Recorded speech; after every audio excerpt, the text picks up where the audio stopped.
La méthode de l'association libre ou de l'expérience d'association est une technique particulière de travail avec le subconscient. Lors d'une conversation avec une autre personne, qu'il s'agisse d'un parent, d'un ami ou, par exemple, d'un psychologue, vous êtes toujours maître de votre discours et vous réfléchissez à ce que vous devez dire. Dans le même cas, vous pouvez dire toutes les pensées qui vous viennent à l'esprit à ce moment-là. Qu'est-ce que cela vous apporte? Quelle est l'efficacité de cette approche? Historique de la méthode.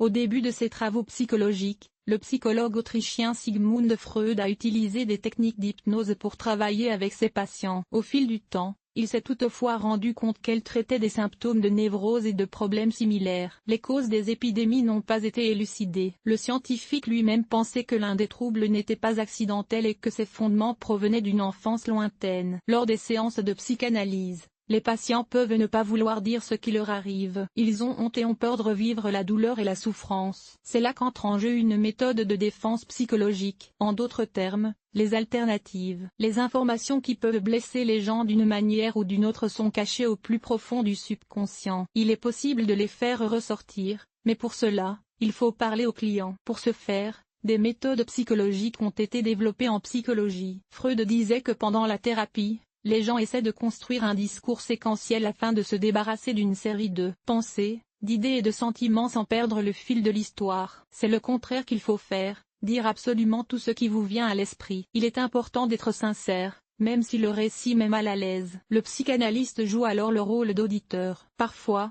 il se contente de clarifier la question. Sa tâche consiste à construire et à analyser la chaîne associative reproduite par l'être humain. Il est intéressant de noter que la méthode freudienne de libre association a été testée pour la première fois par Francis Gartonier en 1879. Il a pris 75 mots qui n'étaient pas liés entre eux et a noté chacun d'entre eux sur une feuille de papier séparée. Ensuite, il a pris une carte et a noté les pensées qui lui venaient en regardant les mots. Les résultats de l'expérience ont montré que Galton refusait d'obéir au public. Il s'est contenté de dire que cette méthode mettait pleinement en évidence la nature de la pensée humaine. Les méthodes liées à la liberté sont utilisées aussi bien en psychanalyse qu'en psycholinguistique. Dans les deux cas, elles poursuivent le même but, retirer du subconscient ce qui aide à résoudre le problème. Nature des méthodes.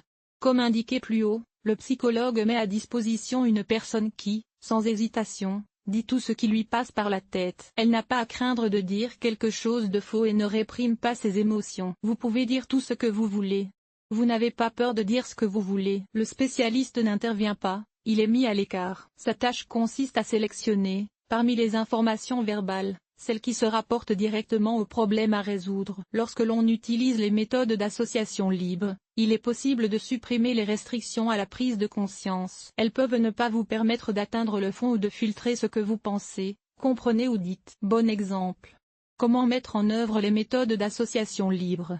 Prenons un exemple. Supposons que vous éprouviez une hostilité particulière à l'égard d'un homme à barbiche. Vous devez comprendre pourquoi. Prenez une feuille blanche et un stylo. Écrivez le mot barbe en hausse menant 16 lignes. Détendez-vous et essayez de ne penser à rien d'autre. Regardez ce qui est écrit en haut et écrivez rapidement les 16 mots qui vous viennent à l'esprit. Les avez-vous écrits? Joignez-les ensuite par paires. Ajoutez une pertinence à chacun d'entre eux, jusqu'à ce qu'il n'en reste plus qu'un. Réfléchissez ensuite à son rapport avec votre problème. Vous devrez probablement dépasser ce stade. Critique.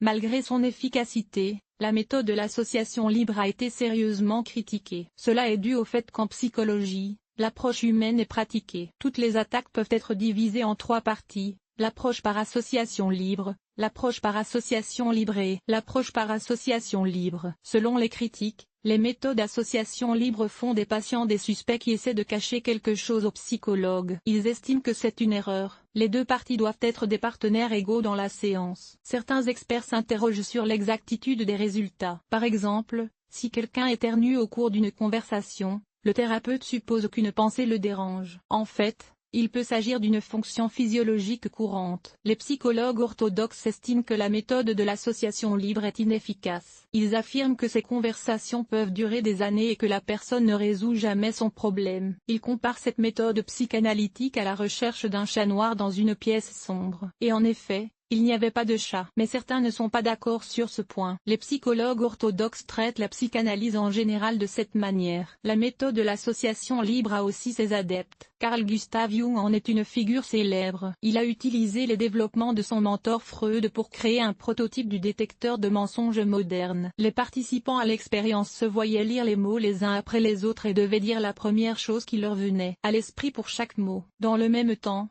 leur pouls et le rythme respiratoire ont été mesurés. Le temps de réaction a également été évalué. Si ces indicateurs différaient significativement de la norme, la personne était considérée comme menteuse. Malgré la controverse actuelle, la méthode de l'association libre est toujours utilisée lors de séances psychologiques. De plus, elle a été appliquée dans d'autres domaines de la vie. Il s'agit notamment des affaires, de la publicité, de la gestion et de la pédagogie. En outre, de nombreuses techniques de traitement, d'analyse et de stockage de grandes quantités d'informations ont été créées sur la base de cette méthode.